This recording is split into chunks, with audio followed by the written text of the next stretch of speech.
Hi ಎಲ್ಲೋ ಎಲ್ರಿಗೂ ನಮಸ್ಕಾರ. ಇವತ್ತಿನ ಈ ವಿಡಿಯೋದಲ್ಲಿ ನಾನು ಹೆಸರು ಕಾಳನ್ನ ಮೊಳಕೆ ಮಾಡಿ ಅದರಿಂದ ಪಲ್ಯನ ಹೇಗೆ ಮಾಡೋದು ಅಂತ ಶೇರ್ ಮಾಡ್ತಾ ಇದ್ದೀನಿ. ಇದು ಉತ್ತರ ಕರ್ನಾಟಕ ಶೈಲಿಯ ಡ್ರೈ ಪಲ್ಯ. ಇದನ್ನು ರೊಟ್ಟಿ ಮತ್ತು ಚಪಾತಿ ಜೊತೆದು ತುಂಬ ಟೇಸ್ಟಿಯಾಗಿ ಇರುತ್ತೆ. ಮೊದಲಿಗೆ ಇದನ್ನು ಮಾಡೋದಕ್ಕೆ ಒಂದು ಪಾತ್ರೆಯಲ್ಲಿ 2 ಟೇಬಲ್ ಸ್ಪೂನಷ್ಟು ಎಣ್ಣೆನ ಹಾಕ್ಕೊಂಡು ಈ ಎಣ್ಣೆನ ಚೆನ್ನಾಗಿ ಕಾಯಿಸ್ಕೊಳ್ಳಿ. ಎಣ್ಣೆ ಚೆನ್ನಾಗಿ ಕಾದ್ಮೇಲೆ ಅದಕ್ಕೊಂದು ಅರ್ಧ ಟೀ ಸ್ಪೂನು ಸಾಸಿವೆ ಸಿಡ್ದಿದ ಮೇಲೆ ಒಂದು ಅರ್ಧ ಟೀ ಸ್ಪೂನು ಜೀರಿಗೆನ ಹಾಕ್ಕೊಳ್ಳಿ. ನಂತರ ಇದಕ್ಕೆ ನಾನು ಒಂದು 2-3 ಬೆಳ್ಳುಳ್ಳಿನ ಕುಟ್ಬಿಟ್ಟು ಹಾಕೋತಾ ಇದ್ದೀನಿ. ಒಂದು 5-6 ಕರಿಬೇವಿನ ಎಲೆನ ಹಾಕ್ಕೊಳ್ಳಿ.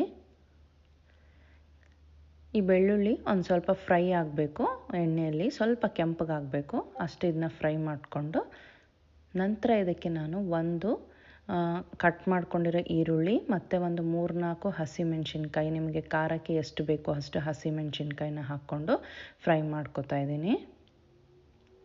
ತುಂಬ ಸಣ್ಣಗೆ ಹಚ್ಕೋಬೇಡಿ ಈರುಳ್ಳಿ, ಒಂದು ಸ್ವಲ್ಪ ದಪ್ಪನೇ ಇರಲಿ. ತುಂಬ ಸಣ್ಣಗೆ ಹಚ್ಚಿದ್ರೆ ಅದು ಕರ್ಗೋಗ್ಬಿಡುತ್ತೆ.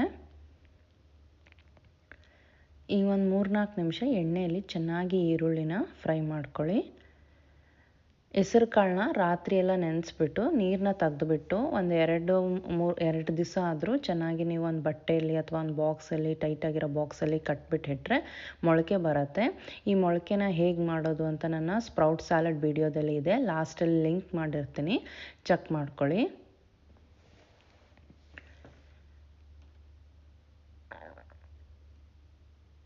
ನೋಡಿ, ಇವಾಗ ಇದು ಚೆನ್ನಾಗಿ ಫ್ರೈ ಆಗಿದೆ. ಈಗ ನಾನು ಇದಕ್ಕೆ ಒಂದು ದೊಡ್ಡ ಬಟ್ಲು ಸ್ಪ್ರೌಟ್ಸ್ ಅಥವಾ ಮೊಳಕೆ ಕಾಳನ್ನ ಹಾಕ್ತಾ ಇದ್ದೀನಿ.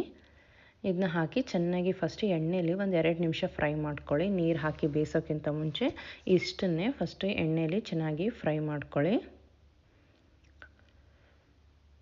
ಈಗ ಫ್ರೈ ಆಗಿದ್ಮೇಲೆ ಇದಕ್ಕೆ ನಾನೊಂದು 1/4 ಲೋಟಕ್ಕಿಂತ ಸ್ವಲ್ಪ ಕಡಿಮೆನೇ ನೀರು ಹಾಕ್ಕೊಂಡು ಬೇಯಿಸ್ಕೊತಾ ಇದ್ದೀನಿ. ನೀರು ಹಾಕ್ಕೊಂಬಿಟ್ಟು ಒಂದು ಲಿಡ್ನ ಕ್ಲೋಸ್ ಮಾಡಿ ಒಂದು 10 ನಿಮಿಷ ಇಟ್ಟಿದ್ದೆ. ನೋಡಿ, ಇವಾಗ ಇದು ಬೆಂದಿದೆ. ನೋಡಿ ಚೆಕ್ ಮಾಡ್ಕೊಳ್ಳಿ, ಒಂದು ಕಾಳನ್ನ ನೋಡಿ. ಬೆಂದಿಲ್ಲ ಅಂದರೆ ನೀವು ಇನ್ನೂ ಸ್ವಲ್ಪ ಹೊತ್ತು ಬೇಯಿಸ್ಕೊಳ್ಳಿ. ಈಗ ಇದೆಲ್ಲ ಚೆನ್ನಾಗಿ ಬೆಂದಿದೆ. ಈಗ ಇದಕ್ಕೆ ನಾನು ರುಚಿಗೆ ಸ್ವಲ್ಪ ಉಪ್ಪು, 1 ಟೀ ಸ್ಪೂನಷ್ಟು ಸಾಂಬಾರು ಪುಡಿ ಮತ್ತು ಒಂದು 2-3 ಟೇಬಲ್ ಸ್ಪೂನ್ನಷ್ಟು ಹಸಿ ಕೊಬ್ಬರಿ, 1 ಟೀ ಸ್ಪೂನ್ನಷ್ಟು ಗುರಾಳ್ ಪುಡಿ ಅಥವಾ ಕುರ್ಸನಿ ಪುಡಿನ ಹಾಕೋತಾ ಇದ್ದೀನಿ. ಈ ಪುಡಿ ಇಲ್ಲಾಂದರೆ ನೀವು ಸ್ಕಿಪ್ ಮಾಡ್ಕೊಳ್ಳಿ. ಈಗ ಚೆನ್ನಾಗಿ ಎಲ್ಲ ಮಿಕ್ಸ್ ಮಾಡಿಕೊಂಡ್ರೆ ಪಲ್ಯ ರೆಡಿಯಾಗೋಗುತ್ತೆ. ಇದು ಡ್ರೈ ಪಲ್ಯ. ಇದು ಚಪಾತಿಗಿಂತ ರೊಟ್ಟಿಗೆ ತುಂಬಾ ಟೇಸ್ಟಿಯಾಗಿರುತ್ತೆ ಮತ್ತು ಬೇಗನೆ ಮಾಡ್ಕೋಬೋದು. ಈಗ ಈ ಪಲ್ಯ ರೆಡಿಯಾಗಿದೆ. ಲಾಸ್ಟಲ್ಲಿ ಸ್ವಲ್ಪ ಕೊತ್ತಂಬರಿ ಸೊಪ್ಪನ್ನ ಹಾಕಿ ಸರ್ವ್ ಮಾಡಿ.